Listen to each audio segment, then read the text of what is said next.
Welcome to the party. I'm Sam Ekstrom of Locked On Sports Minnesota. The Vikings reportedly signing another running back. Is this the move that pushes them over the top to become Super Bowl contenders? No. Hey, this is Arif Hasan with the Wide Left Substack. I have no control over the volume of my mic. Luke Inman on Twitter at Luke_Spinman. Equipment manager Dennis Ryan into the Vikings Ring of Honor. He's getting my vote. Locked On Sports Minnesota podcast. It's endless Minnesota Vikings talk with the diverse voices of your local experts. It's time for the Minnesota Football Party. It's your guys hanging out talking next level Vikings football. So join in with Arif Hasan, Locked On Vikings Luke Braun, Superior Sports Talks Luke Inman, and Vikings insider Sam Ekstrom, plus the biggest names in Minnesota football for the Minnesota Football Party. And it starts now.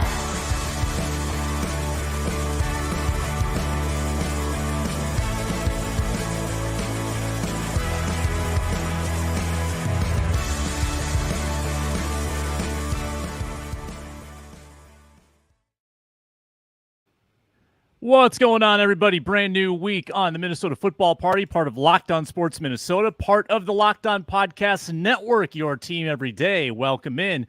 You've met Luke Inman, you've met Arif Hasan, and I'm Sam Ekstrom. We are Luke Braunless today, to the glee of Arif Hasan. Is very happy about that. It is our first July episode. We are in the dog days, but also it's training camp month. The calendar has turned to a month where we will have semi-meaningful football. So that's exciting. And we got some good topics today, including a report that Cam Akers is coming back to the Minnesota Vikings. What does that mean? Also, fantasy projections. We're going to play a little guessing game with the Mike Clay statistics that came out. And a big what if. What if Kirk Cousins hadn't left? What if Kirk Cousins was still a Viking? How would we perceive this team on July 1st, 2024 with Kirk Cousins on the roster? Plus, we've got our latest Minnesota Sports Rankum, the next most deserving Ring of Honor inductee. That should generate a great debate on today's episode, which is brought to you by FanDuel. Make every moment more. The playoffs are over in the NBA and the NHL. The sports are slowing right now. They're not sportsing like we want. But this summer, FanDuel is hooking up all customers with a booster bonus daily. That's right. There's something for everyone every day all summer long. FanDuel.com/lockedon to get started. MLB, WNBA, lots of ways to wager at FanDuel. Make sure to subscribe, Locked On Sports Minnesota. Get us to 8,000 subscribers, or listen to us in the Locked On Vikings audio feed, where Luke Braun, who again is absent today to the great joy of Arif Hasan, posts great content on Locked On Vikings. So I get a request almost daily to play the breaking news sounder. And today I think I can in good conscience play it. Charlie Walters, I think, is the origin of this report. Charlie Walters' batting average isn't always 100%, but for something like this, I tend to believe it. Cam Akers reportedly has an agreement with the Vikings to return to a running back room that might be crowded in terms of bodies, but I don't know if it's crowded in terms of credible depth. He will compete for probably an RB3 position with the Minnesota Vikings. Is this a Super Bowl winning move? Probably not. But Luke Inman, I thought that Cam Akers had more juice last year than I was led to believe. All the Rams people told me he's washed. It's over. He's coming off a torn Achilles. And he was indeed coming off a torn Achilles, coming to, Minnesota from LA. And now he's coming off another torn Achilles after he hurt it again last season with the Vikings. But Cam Akers, should he return, what does that mean? Yeah, I'm with you, Sam. Maybe my bar was a little too low when he got traded for almost nothing, right? They swapped like a 6th and a 7th round pick to get him here. So the bar was low, coming off a lot of big name injuries as well. And don't get me wrong, too. I feel like running back's a position now where it feels like you can just find these guys lying in the streets now, and you can find a serviceable guy just about anywhere anytime. Like Kareem Hunt last year, that's a good example. Sitting in free agency until late August, picks up by the Cleveland Browns, has pretty solid, serviceable season once Nick Chubb went down. But yeah, Akers, before the injury, what are you playing, about 6 games? So kind of a small sample. But I thought he definitely, I'm with you. I thought he provided a little bit of that, lightning bug energy, a little bit of burst into the backfield, especially, or I should say more so on passing downs. I think the average per carry yardage was only like 3.6, but in those passing downs, you definitely saw it, especially while Ty Chandler still tried to figure out those passing down situations. He came in, looked a little bit more natural. Obviously, you hope and you kind of assume he's coming back as hopefully more so the same guy pre-injury. And now you got to keep in mind, how many big name injuries is this now? How many times has he landed on the IR in 2 Achilles. 4 years? Is it two Achilles? Is the big one, yeah. Yep. Yeah. I guess when I look at the running back room as a whole here, Sam, I like him a lot more than, as the number 3 than just like the unknown of Dwayne McBride right now, who, again, we just didn't learn a lot about him last year. Kene, obviously, it feels like with this signing, it just feels like they clearly just want him as the kickoff return specialist, especially with the new rules. That he could definitely carve out the same kind of role he had before. But I think he feels like a more natural number 3 guy now, behind Aaron Jones, and then what they're trying to develop with Ty Chandler as well. But yeah, hopefully after 2 Achilles, man, that's no joke. Hopefully he comes back looking more like the old Cam Akers, because obviously at this point, man, he's got to be hanging by a thread. It feels like, injury wise, health wise. Yeah. I'm not giving him a free roster spot card, Arif, but also I'm not convinced that he's a worse option than a McBride, a Gaskin, a Wangwu. I think that he's in that mix. I think that if he earns the spot, you give him the spot.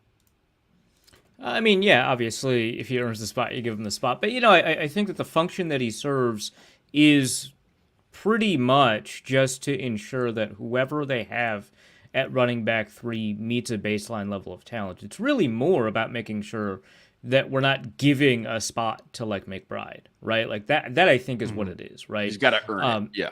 Mm-hmm. Yeah. And so it creates a floor. I don't think that floor is all that wonderful, right? Like, I think that, like you mentioned, Sam, that like you thought that he had a little bit more juice than what Rams fans were saying. And I looked it up. In 2022, he ranked 33rd of 48 running backs in rush yards over expectation. That's pretty bad. In 2023, he ranked 36th of 37. Not bad. So he wasn't last. Not bad. Yeah, he wasn't last. You know who was last, by the way? Please tell me. In what year? What year? It was last year. Last year? Yeah. Did Dalvin play last year? Dalvin. He was our good friend, Dalvin Cook. Wow. He was last. So yeah, I do like, just, interesting piece of trivia. I do think that having him play substantial snaps at running back is likely a very bad spot. Like, I think that you're in a bad spot. I think that there's a lot of teams that have better running back 3s than Cam Akers, which is really unfortunate given that before his injuries, he was actually a really feasible running back 1. I just don't think we're there anymore. I think that would be an issue. So if they addressed it in a different way, I'd probably be a little bit happier. It is running back 3. If there are injuries to running backs 1 and 2, I'm already not going to be optimistic about the position. But I would have liked a different solution. This is better than it's not, because now it ensures that McBride has to earn it. But I would have liked it better. Yeah, that's why I always like just drafting one with one of those day 3 pick, or even UDFA, man. Bring a guy in UDFA. You can do that as well. There's always so many of them. You get a fresh pair of legs in there. You do it every year. Once every 2-3 years, you hit on one. You find a late round. You get like I was going to say Jordan Todman, but Jordan Todman, yeah. But I think wasn't Todman like a 6th or something? It doesn't matter. I think so. It speaks to your point. Yeah, absolutely. But yeah, you get like a Jordan Todman, or that brief moment that Caleb King looked good before he got arrested and the Vikings let him go. Yeah, Rock Thomas. Rock Thomas. I was about to say, Thomas. yeah. Yep. So yeah, those options are always, Dwayne McBride didn't work out. We don't know, but he didn't work out last year. Not that great. doesn't mean not a great that doesn't mean we can't grab the next Dwayne McBride. And right? I'm with you too. Like, okay, the floor is not that high, but it's higher than the unknown of Dwayne McBride. And I'm talking about, again, the running back 3 spot now for the Vikings. So you still don't feel great about it when you compare against 31 other teams. Yeah, go ahead. Let me just defend Akers just for a moment. The reason he's 36th of 37 is in large measure because with the Rams in week 1, he was 22 carries for 29 yards, which is 35% of his carries for the year. 22 carries for 29 right, yards? On a different team. Yes. Right, but rush yards over expected is designed to take into account the blocking that you have in front of you. Why would the team matter that much? Unless we're saying he was a better running back in like week 10 than he was in week 1. I think know even why if that matters. Because he probably had a really bad day that day. But also, it was one really bad day on a different. Yeah. Well, the different team thing isn't that compelling to me. The sample thing is. The thing is, the problem is we just haven't had a good sample from him, right? Mm-hmm. You have a bunch of bad small samples from him. At some point, you got to be like, it ain't working. I don't know if it's there. Okay, here's my This is eye test for me. Okay, so like I buy into rush yards over expected. I think it typically does line up with the eye test, but I also saw Akers in the small sample, and the burst that he exhibited was just so much more than I saw from a guy like Madison. And if Akers can be relied upon to block, which we had some good blocking moments from him too. Let's not forget, especially downfield. Mm-hmm. Pass pro. Got to prove himself. But the tools that he has, kind of Chandler-like, right? In the shiftiness, the explosion. Will he have that coming off the Achilles? Like, these are questions that do need to be answered. Yeah, and what's the timetable, too? And I'm with you, Sam. Like, you can see the fit with KOC and Cam Akers in their LA days. You can see that on passing downs. It made sense. It meshed together. It flowed very naturally and seamlessly. It felt like on those passing downs. And again, it surprised me on a few plays as well. Do we know the timetable at all? Because Achilles, again, boy, we've talked a lot about Achilles injuries. Brian O'Neill, Kirk Cousins, Cam Akers now. That happened in what, week 6? It happened 1 week after Kirk. Oh, and so obviously week 9? Kirk is hopeful to be back. So and Akers probably similar. I would guess that he'll be a little bit different position. I don't want to dismiss the fact that running back, obviously a lot more, you're cutting, you're bursting. Kirk Cousins, 5-step drop, 7-step drop, 3-step drop. Okay. But I get your point. So timetable wise, maybe we don't see him for training camp or something like that, but maybe preseason starts to get a little run. And I don't know. We don't know. Didn't the Walters report say like pending physical or something? That would presume. Yeah, I suppose he'd be ready to roll. Okay. Yeah, it has not been announced by the team yet. Go ahead. I was just going to say, just because Arif brought to the table that great Dalvin Cook stat, just how do you guys feel? I know I've brought this up, on a few episodes prior, kind of gets a little glossed over. Nobody likes to talk about the running game that much in general anyways, but like, how do you guys feel about the Vikings running game this year, just as a whole? We're talking about RB3 right now, but I, for one, why I've brought it up a few times, I really do feel like this running game, at least offensively, right, it is one of the A topics for this team, kind of as a determining factor for, I'm not going to say a lot of their success, but certainly a big chunk of their success. Like, KOC has never had a real running game to work with since he's been here. 2022, 2023 with Dalvin, the efficiency numbers, just from efficiency standpoint, were atrocious. Bottom 5, bottom 3 in a lot of categories. Still found, a lot of good ways to score points, get the ball to playmakers.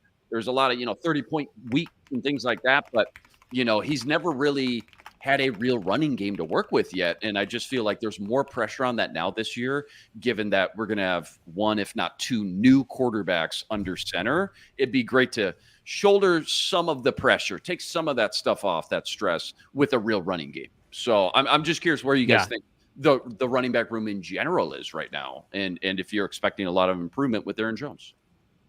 I'm very concerned about the injury liability of the whole group, which obviously Cam Akers doesn't really help that much with. But Kene Nwangwu has a history of injury. Aaron Jones has a history of injury. I guess Dwayne McBride doesn't, so that's great. But Myles Gaskin, I'm not like insanely confident in. Ty Chandler, we haven't seen like a ton of run from, so I just don't know about the durability of the group. But in terms of pure talent, obviously I'm very excited about Aaron Jones. That Packers running game was awful without him, and then he returns and it's like very reasonable, right? Like AJ Dillon just doesn't have it anymore, and you can tell.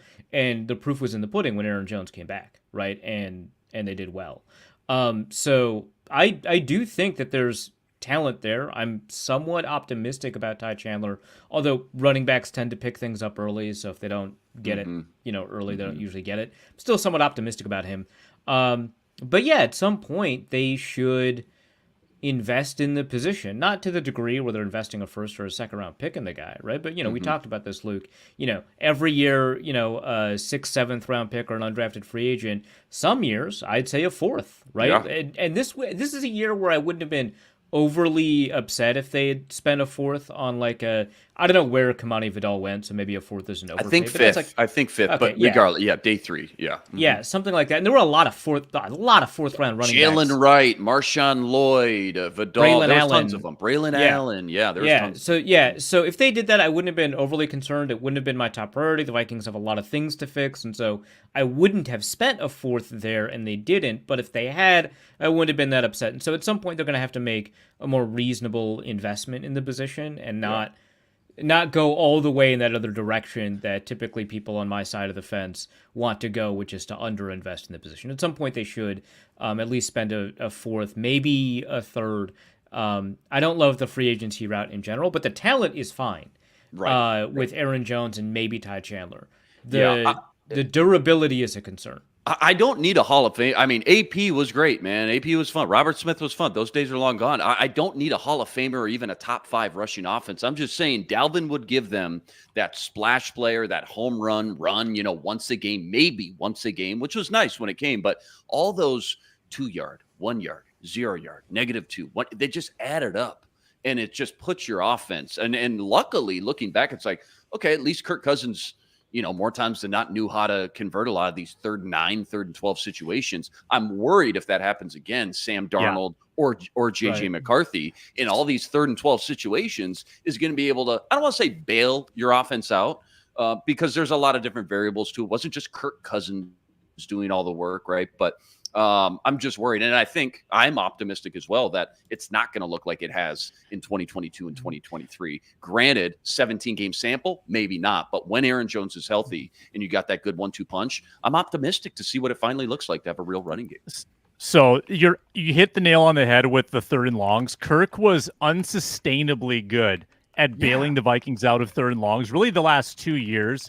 Sam Darnold, though, in his 4 years as the primary starter, last, second last, and this is again team stat, not all pass attempts, but the Jets and the Panthers in these 4 seasons, last, second last, fourth last in 3rd down conversion rate with Sam Darnold as the quarterback. Obviously, you don't love that. Obviously, you don't love it, right? That's atrocious. That's terrible. I have to throw everything where he was under the Adam Gase umbrella out the window. That guy was just so bad. He put him in so many terrible situations, especially as a 20, 21, 22-year-old. The offense in general just had nothing to work with anyways. But to your point, Sam, even when he got to Carolina or other places as well, it wasn't great. You're right. So that is cause for concern. Yeah, he's an unusual quarterback in that he is fairly aggressive in what he does, but you still need him on schedule. Like typically when we talk about like, we need to keep this guy on a schedule, it's typically like a game manager type. Like an Alex Smith is the prototypical example of that, right? We need to keep him on schedule. But Sam Darnold needs to be kept on schedule despite the fact that he's very much like a push it down the field, push it into tight windows especially kind of guy. So kind of an interesting situation, which I think would, I don't know about require, but would suggest that a run game would be super helpful there. Which, even though they traded McCaffrey, the Panthers seemingly just continued to have a good run game with the combination of Chuba and oh god, the guy that just went to the Bears, Deontay Foreman. Did they have Deontay Foreman? Yeah, from the Texans. Yeah, geez, I think he went to Cleveland. Yeah, He's that's now it. in Cleveland. Yeah. He was in Yeah. Chicago. You're right. He was in Chicago last year. Now he's in Cleveland. Yeah. Yeah. Yep. So and so they manufactured a shockingly reasonable running game out of those two, and that probably did help Darnold. What if ... Kirk Cousins hadn't left? How would we perceive this offense and this team's ceiling? We debate that next on the Minnesota Football Party. We're presented today by FanDuel. We all love sports. We want them all to be going on at all times, all months of the year. That's not always the case. Right now, we've got MLB, though. We've got WNBA. There are still sports going on, even if it's not the playoff intensity of the NHL and NBA. That's okay, because FanDuel is going to keep the sports going with this new promotion. All customers get a booster bonus daily. That's right, daily boosts and bonuses for everyone every day, all summer long at FanDuel. Head there now. FanDuel.com/locked-on. We touted the Lynx plus 5.5 last week in the Commissioner's Cup. Hopefully you bet that and got paid, maybe with a boost or a bonus on that. Hey. FanDuel.com/locked-on. FanDuel, official sports betting partner of Major League Baseball. Lynx were -6.5 against the Chicago Sky yesterday. I was offended on their part. Luckily, they covered. And thankfully, because weren't they down going into the fourth? They were down going into the fourth. Yeah, insane, man. That's a big time cover. Yeah. Big Yeah, time cover. especially that no one scores points in Lynx games. So like the idea that they covered a 6.5 point spread in one quarter is nuts. Yeah, did Chicago just go over in the fourth or what? Because It was pretty bad. Nafisa Collier played some insane defense, I read. Yeah, Which she no, does. she's nuts. She's a Yeah. baller. Probably going to lose out on the MVP to Asia Wilson, but she's really good at basketball. She's probably 2. Yeah, She's probably she's great. the MVP number 2 right now. Yeah. What if Kirk Cousins hadn't left the Minnesota Vikings? How would we be talking July 1st, 2024 about the Minnesota Vikings? I mean, I'm looking at the FanDuel Super Bowl odds. Vikings are plus 8,000. Falcons are sitting there plus 2,400, almost 4 times more likely than the Minnesota Vikings. And I think if Kirk Cousins is back, I think they're flip-flopped. I think the Vikings are right there next to the Jets, next to the Dolphins, next to the Packers in Super Bowl odds. I think we're talking again, as we've done ad nauseum for 6 years. We would have, and this is why I think this is actually a somewhat boring Vikings offseason, is because we've all become very agreeable to the fact that, oh yeah, we love the future. We love the cap space. We love the rookie quarterback. Yay, JJ. Cap space. Good moves by the Vikings. This is great. We're not going to win this year. We know that. That's fine, but we're excited. Whereas in previous years, we've had the two sides clashing all summer. Yeah, We got to win now. We can't win with this guy. We got to win now. We're one piece away. Push the chips all in, will you? Competitive, rebuild, pick one, go with it. This is the year in your Dynasty Fantasy Football League where you trade and mortgage so much of like your current talent for a bunch of future first-round picks, right? It's like, okay, I just set myself up for the next couple of years, but this year, yeah, I ain't winning it. I'm not going to be competitive this year. And I'm not going to say the Vikings aren't going to be competitive. I just pulled up a power rankings, Warren Sharp's power rankings. Same thing you got, Sam. Vikings are 22 on this power ranking, 66-1 to win the Super Bowl. They got Kirk Cousins. I'm with you. You look at the landscape of the NFC right now. Niners, Lions, Philly, probably in that top tier. Vikings are in that tier 2, though, with Dallas and Green Bay. I think they're ahead of the Rams. I think they're ahead of the Bears, the Falcons, the Seahawks, all those teams. So, I mean, think about it, too. Alls we'd be hearing right now from the ESPN articles, CBS Sports articles would be, when it comes to like Vikings, blurbs or predictions about the year, would be every column would start with, before he tore his Achilles in week 8, Kirk Cousins was on pace for 700 touchdowns, 9,000 passing yards. He was putting up MVP numbers. So a healthy Kirk this year. It was pretty wild, Addison. wasn't it? He was killing it. It was insane, dude. That's all we would be hearing about is where he left off at. And now going into year 3 with KOC, again, healthy JJ, Addison, Hawkinson eventually, Aaron Jones we just talked about. Can he elevate his game and make that final step we've all been waiting for into the, quote-unquote elite quarterback territory? That's what we'd be hearing about. But I'm with you, Sam. Probably below that first tier, Lions, Niners, Philly, but right in that second tier. And you could even argue maybe ahead of the Packers and Cowboys, really. Pending, you got to kind of get into the weeds with the defense and what everything looks like team wise. But yeah, I think they'd be right there, right in the mix. It's not maybe realistic to say the Vikings would have signed Kirk to the same deal as the Falcons, but some people might say, well, if you signed Kirk, you wouldn't have been able to add any other talent. But remember, there's a $28 million dead cap hit, and the Falcons only have him on their cap for $25 million. Right. So it's not as if you wouldn't have been able to maneuver. You would have been able to maneuver. You just didn't want to give Kirk the third and fourth years, and that's understandable. But Arif, we would probably be debating whether the turnover regression would flip back the Vikings' way and the close game luck would flip back the Vikings' way. We'd be talking about all these trends last year that were not in favor of the Vikings when Kirk Cousins was the quarterback, and how we would all probably be saying, oh, he'll have JJ healthier this year. All those conversations we'd be having and convincing ourselves that this was the year a deep playoff run was in store. Yeah, well, I mean, there's like a couple of things here. One, obviously, in relation to this close game stuff, which is something that we said at the beginning of 2023, in regards to 2022, is the goal is not to invest in guys that win close games. The goal is to invest in guys and systems that prevent you from being in close games in the first place. And one would argue that if they had a very similar offseason to the one that they just had, except that they retained Kirk Cousins, you could say that they had attempted to do that, both with getting Aaron Jones and with supplementing that defense, grabbing, people like Van Ginkel and Dallas Turner and Jonathan Grenard, even if you lose Daniil Hunter along the way, right? Like, the idea is to not be in as many close games. And so we'd make that argument, right? The other thing is, the Falcons' odds are probably boosted because they play in a garbage division, whereas the Vikings do not play in a garbage division, at least as far as our knowledge in July is concerned. These things change. They do, right? That's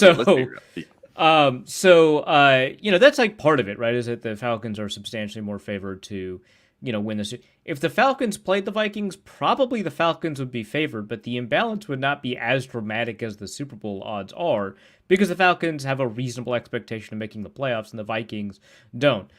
We have a commenter in the chat right now, oops, 61-869, nice, who is pretty confident that the Vikings are going to win, and part of the reason that they're confident is because of the defense. And yeah, I'm fairly optimistic that the defense is going to take a step forward from where they were in week 1, 2, 3, week 15, 16, 17. But I don't think that defense is going to be as good as it was in the middle of the season. So I'm concerned about those things. So yeah, all of these things would tell us that as we enter the season, there would be really high expectations for Cousins, right? We'd have to talk about regression. I think the Vikings would be in a situation where we'd say, hey, if they don't make the playoffs this year, after having improved the team despite, how miraculous the last 2 years for Cousins were, if they don't make the playoffs and win in the playoffs, because no longer is making the playoffs the bar.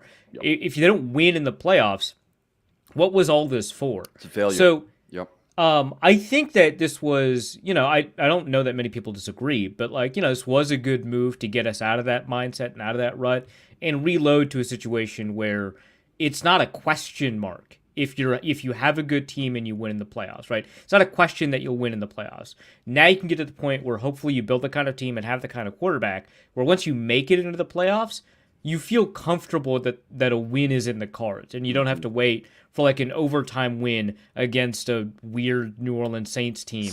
It wasn't the Saints of the past, right?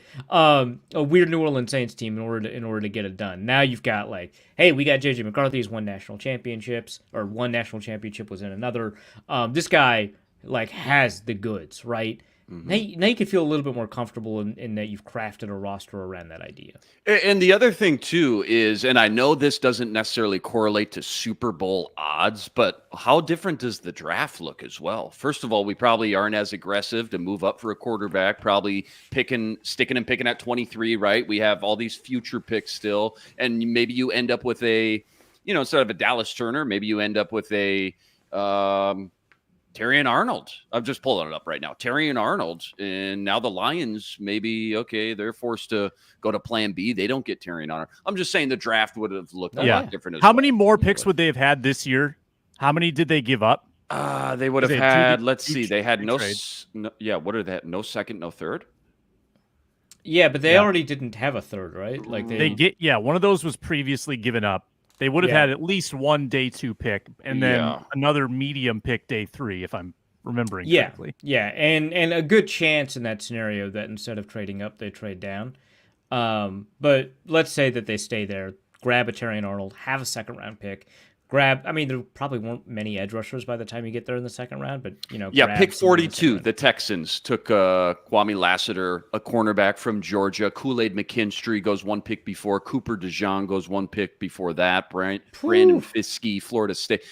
We all know, top of that second round, there's some players. And yeah, they're not all going to pan out. Okay, for every hit, there's a Andrew Booth Jr. We know that, but I'm just saying, there was some good players to be had, and I'm sure they probably would have won defense. Given the players that you just named, like Braden Fisk and Kool-Aid McKinstry, I just feel like the Texans got screwed there.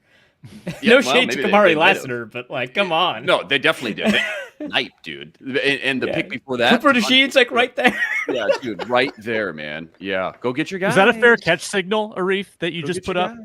Was that a fair catch? Yeah, with Cooper DeJean, yeah, 100%. Oh, you raised your arm. Of course Okay. it was. Yeah, of course it was. As Arif, for the listeners, Arif pulls back his hoodie to reveal a gopher. Hey, here's all that really matters. We're talking about whether we had Kirk Cousins or not, what the expectations would be. Honestly, the only thing that really matters, apparently, with the Minnesota Vikings under KOC, have you guys seen the splits? I'm sure you have, the insane stat about KOC's record when he doesn't lose the turnover battle. Not win the turnover battle, when he just doesn't lose the turnover battle. Tied or it's better. Something insane. It's something like 17-1. It's something insane. I don't have it in front of me, but it's insane. So maybe we were talking about the running game and whether we have maybe it just comes down to turnover regression with this. I'm gonna count last year. Okay. So sure, last, somebody's got a stat. Up yeah, there. I mean, I've got it right up here. So last year they lose to Tampa, they lose to Philly, they lose to the Chargers, they beat the Panthers despite losing it. They lost it. Okay, the first time they won it or tied it was against the Bears. They won. Next week they won 2-0, 3-0, 4-0, 5-0. I can help you. Wow. You're going to go all the way up to 17-0. Okay. 17-0. Yeah. Well, okay. This is June 19th. This is from Dustin Baker. 17-0 when breaking even or winning the turnover battle. 3-14 when you straight up lose the turnover battle. This is just under Kevin O'Connell, the KOC era, the last 2 years. You don't lose the turnover battle. You're undefeated, 17-0. Pretty big sample size there, too. Incredible. 17? 17's not a huge sample. It's not it's not one of these goofy stats that's like, oh, that's insane. How big's a sample? Oh, it's a 2-game sample. Oh, okay, well, throw that in the garbage. Yeah, I mean, it's not like some of the against the spread betting samples we're used to. Exactly. 17's a really low sample. Let's not be... The even part of that is pretty interesting, though, that they win when they're even. Right, as well. right. I mean, okay, so the turnover battle type conversation is not something I'm generally very interested in because there's not a ton you can do to control that. Defensively, you're a lot less likely to influence turnover production than offensively, right? When you're on defense, it's more likely that someone throws a bad pass that creates a pick or that, a receiver drops or something along those lines, right? Obviously, you've got individual plays where individual players, do extraordinary things to create interceptions and turnovers, but those are also things that are somewhat difficult to coach, especially mid-season, right? Like, you can't, it's not like someone sat Harrison Smith down and was like, hey, man, when you rotate to cover 2 out of cover 1, this guy's going to throw the post. And when they throw the post, you jump it. No, Harrison Smith's going to do that because that's what Harrison Smith does, right? Yeah. Offensively, you've got a little bit more control over the turnover battle. But really, if you just manage good football, design good plays so you throw fewer tight window throws, or you're just generally good at things like here's an interesting stat I found. Net yards per attempt predicts future interceptions better than interceptions do. So that's why I'm always a little skeptical about blasting the talking point about the turnover battle. It is important. There are things that you can do about it, but it's generally just better to be good at football in general than it is to focus specifically on turnovers because they're very difficult. Don't turn the ball over on offense. Make sure you try to go for that ball on defense. Just play good football. Just play good, smart, fundamental football. Yeah, I get it. Isn't Sam Darnold like awful in net yards per attempt? Just saying. Isn't I was going to say that was my follow up. Yeah, so how are we looking? Yeah, I would not argue that statistic demonstrates the strength of his. No, historically, things can change. How about just curious? How about JJ in college? So net yards per attempt is difficult to calculate in college because sacks get wrapped up in rushing yards for some insane reason. Okay. And the net in net yards includes sacks. But his net yards per attempt in college is pretty good. The problem is after a certain point, it almost doesn't matter when we're projecting from college to pro. So if you have a bad net yards per attempt in college or yards per attempt in college, you're very unlikely to be a good pro. But after you hit a little bit above average, I forget where the breaking point is. A certain threshold, though, it's like just doesn't matter. Okay. It doesn't help predict anything. So you've got guys who are just a little bit above average in net yards per attempt that put up like Peyton Manning-ish numbers in the NFL. And then you've got like your Baker Mayfields and your Kyler Murrays and like the people that were breaking records in stuff like yards per attempt. That like Kyler's like good-ish, right? At least in the first half of seasons. Yeah. Baker is what Baker's done, right? Which is have some catastrophic seasons, have some very good seasons. We actually still, for some reason, despite being drafted in 2018, don't fully know who he is, which is a remarkable accomplishment in itself. But the point remains that these guys with really high yards per attempt are just as likely to be as good at turnover avoidance, at yards per attempt in the NFL, etc., as guys who are just a little bit above average. College statistics to pros is like a very thorny problem to solve, and no one has really done it yet. It's very interesting. Darnold in his 4 seasons, mostly as a starter, second worst, fourth worst, 8th worst, and 12th worst in those 4 seasons. So that includes Carolina? That includes, the 1 Carolina year, 3 Jets years. So that was the 12th worst, right? Which one was the 12th? The 12th the 12th worst was second year with the Jets. So that was his best year. Dang. I was hoping that we could have like a nice even trajectory for the narrative. Right. No, that would be Carolina. The season where again people proclaim he figured it out. The Carolina year, he was 4th worst. Not bad. Narrative killer. When we return, we have to have a talk. We have to have an on-air production meeting when we come back. Either we will rank next Ring of Honor inductees, or we will play a guessing game with fantasy projections. We'll have to sift through that. Maybe in the chat you can nominate what you'd like to hear about, because we got time for 1, not 2. So we'll talk about one of those 2 things next on the Minnesota Football Party.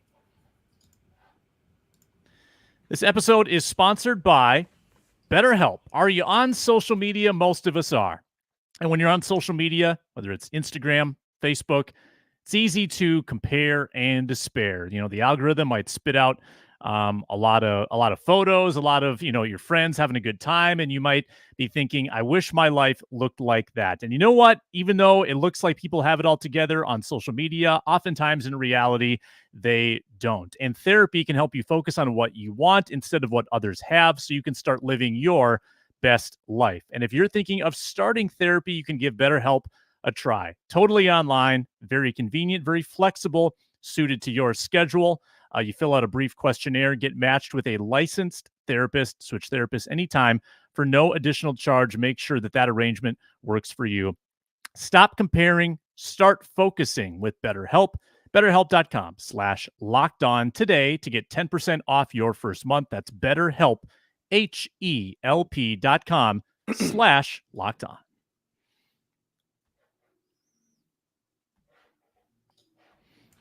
Guessing game.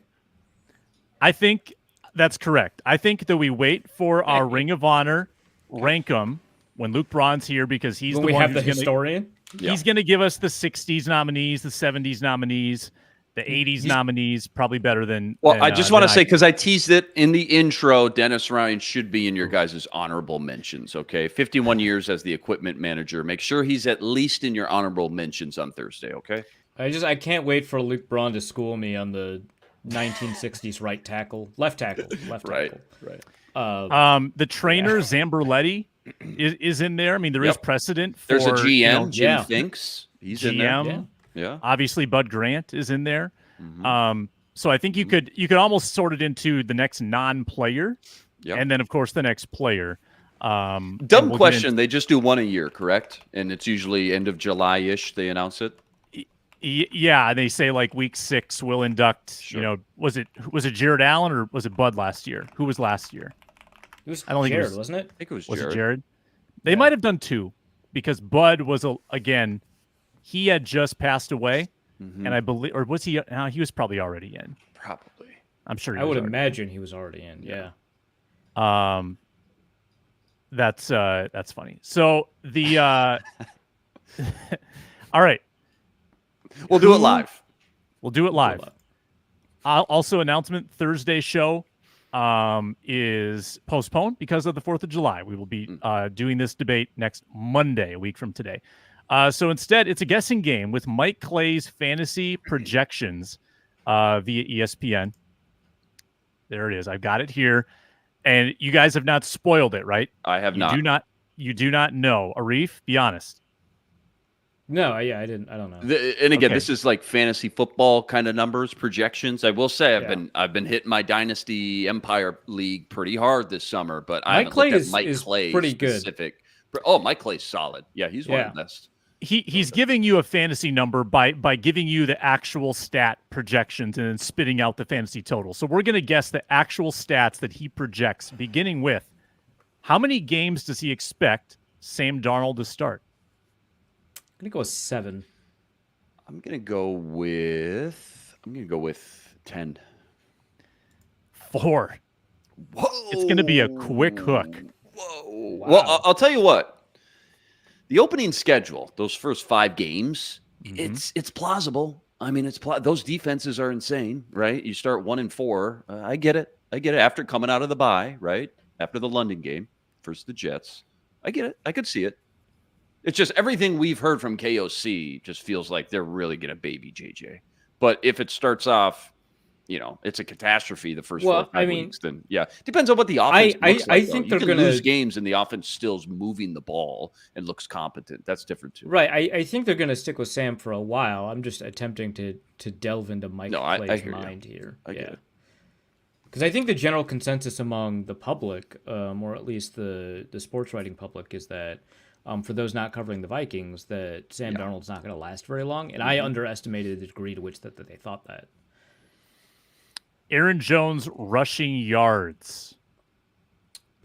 Let's keep track here, by the way. I think Arif won the first guess. Yep, Arif 1-0. Yeah. Aaron Jones rushing yards. I'm going to go with Spinman go first. Yeah. 1,088.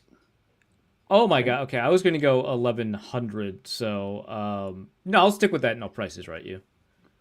No. But that was my initial. That's what I was going to go with. But Okay. yeah. So basically, Arif's taking the over on the 1088, and he is wrong.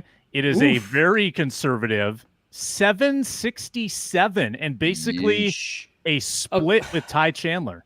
Oh, wow. Oh, I was going to okay. say, I need Okay. to know what Ty's numbers projections are then. Because, Right, because okay, I was wondering if this is like, are the Vikings going to always be behind, and so they're throwing the ball, so there's not going to be Right. carries for the backs at all. Wow. Combined with KOC's like limited run usage, but no, this is just a split backfield scenario that Mike Clay is projecting. Interesting. Yeah. Right. So if you're Yeah, playing he- fantasy football, the value is with Ty Chandler, who's going to get just as many touches and yards, apparently. Yeah. 9 rounds later than Aaron Jones. Interesting. Okay. Yeah, he's got Chandler 8 fewer rushing attempts at 155, 680 yards. So it's 1-1. Justin Jefferson receiving yards, and let's toss Oh, in man. receptions as well. Oh gosh, receptions. Okay, I'm gonna go with 115 receptions for 1,500 receiving yards in the projection. Okay, 115 and 1,500. Yeah, I was going to say 1,422 yards, and I'm going to say, how many receptions did you do? Like 120? 115. Oh, that seems so. Yeah, I'm going to go a little bit more than that. I'll say 123. So more receptions, fewer yards. Yes. All right, this is a wash because it was 106 and 1360. So So I got Arif the yards, wins Arif got the receptions, receptions. and Spinman wins yards. Yeah, that one was tough because my first instinct was to go with 1,400 because fantasy guys tend to collapse the extremes when it they comes do. to. Yes. But Jefferson is insane. So I was like, He's maybe the number one receiver in fantasy football. So if they were going to do it to anybody, right, give them some Yeah. inflated stats, that would be it. How many receptions, Sam? 106? 106 projected. Okay. All right. Yep. So if they got JJ at 106, that's got to be like close to the highest. They don't really have anybody at 115, 120, like Amon-Ra or AJ Brown or Jamar Chase. I wouldn't guess. It's a little bit like Vegas win total projections. They all kind of level out. They Okay. don't have a lot Right, of it's like- outliers or extremes. It's like 4 to 11.5. They very rarely do Right. like 12, 12 Right. and a half. Okay. Yeah. Correct. All right. So I think you can guess who the sack leader might be, how many sacks. And you can use decimal points because Mike Clay used decimal points. I'm going to go 9.5. We'll go 8.5. 8.5. Okay. This is, of course, for Jonathan Grenard. The winner is Arif. The correct answer is 10.2. He's going to get 0.2 of a sack at some point. All right. Split it 5 ways. We were pretty much on the same page with this one, though, so it doesn't take too much to delve into. I got in my head. Everything's been lower than what I thought, so I got in my head. I went too low, but okay. Arif's up 1, I believe. Arif's right? plus Arif's up- 1. Yeah, Yep, 3 to 'cause we 2. lost last one. Yeah. Leading tackler. Who is it? Brian Cashman. Brian Blake Cashman is Cashman. the GM of the Yankees. Blake Cashman. Go Okay. first. I'm going to say, what if I said something crazy like Cam Bynum or Josh Metellus? Metellus would be a fun one. What if you did? Maybe if let's you go with Metellus. Let's just try it. I mean, possible. Barry Church led the Dallas Cowboys in tackles for a while. Yeah, that's true. Okay. You're both wrong, so I'm going with whoever was closer to the leader, and that would be Blake Cashman. Nice. Luke, you fumbled it, man. It was Bynum. Bynum was the Was correct it answer. Bynum? Okay. Bynum Oh at my gosh. 123 tackles. 123 tackles for Bynum? Yep. Oh, man. Wow. And that's the leader, you're saying? That's the leader. Wow. That's the leader. Metellus was about 4th. Okay. On Where the was list. Pace? Pace was 3rd. Pace was 3rd behind Cashman and Bynum. Okay. Yep. So Arif's got a 2-point lead. We've got a couple minutes left. The total wins for the Vikings. And again, you can use a decimal point. Beyond, and it doesn't have to be 7.5. 0.5. You're going God 7.5. damn it, Luke. Normally, I But want I you to sh- go first. I I feel should like I we're should both let you thinking go first, but yeah. 7.5, yeah. I'm gonna go with God, 7 seems way too low. 8 seems way too. I'm gonna go with 8. I don't love this. That's a point for Inman. 6.8. 6.8. 6.8. Wow. 6.8. So low. All these are so low. I gotta stop being an optimist. That's what I'm learning. I know. That's our problem. Arif the optimist. That's what This they is always what people call me. think of the Minnesota Vikings outside of the state. Now I get it. Okay. All right, 2 more. If Arif gets one of them, he wins. Interception leader. Byron Murphy. Byron Murphy. God. Who said it first? Who got it in Go first? ahead. You want it? Go ahead. You can have it. I don't know. Yeah, It's a I'll take 50-50. it. Okay. Yeah, go for it. You're probably taking Harrison then, right? I would take Harrison. Yep. Yeah. I'll take Harrison at 3. Yeah. All right, so again, you're both wrong. I have to go with whoever was closer to being right, and that is Byron Murphy, who is behind Cam Bynum. Cam Bynum Cam projected Bynum! as the interception leader, and Arif Projected IDP god Cam Bynum. No kidding. The number 1 overall pick in IDP, Cam Bynum. Wait, how many picks is that for Bynum? Like 4? What's the projection here? Yeah. 2.5. Pretty conservative. Jesus, That's no the one's leader? getting picks. Well, again, because interceptions are so random, as we discussed in a previous Correct. segment, very difficult it. to predict. get If you're a fantasy guy, your range of reasonable predictions is tight. Right. No, it makes sense. Okay. All right, Arif gets the W. Last one, just for fun. Field goal percentage for their projected kicker, Will Reichard. Field goal percentage. 85%. 82%. Yeah, you're probably right. Ooh, that is an Arif win. 84. You sandwiched around it. 84, the projection for Will Reichert. Fun game, gentlemen. Wow. We'll do the Well rank done. 'em with the Ring of Honor next Well done. Monday. That was No fun. show That on was 4th fun. of July. Enjoy the holiday. Thanks for watching. Thanks for listening. Minnesota Football Party. See ya.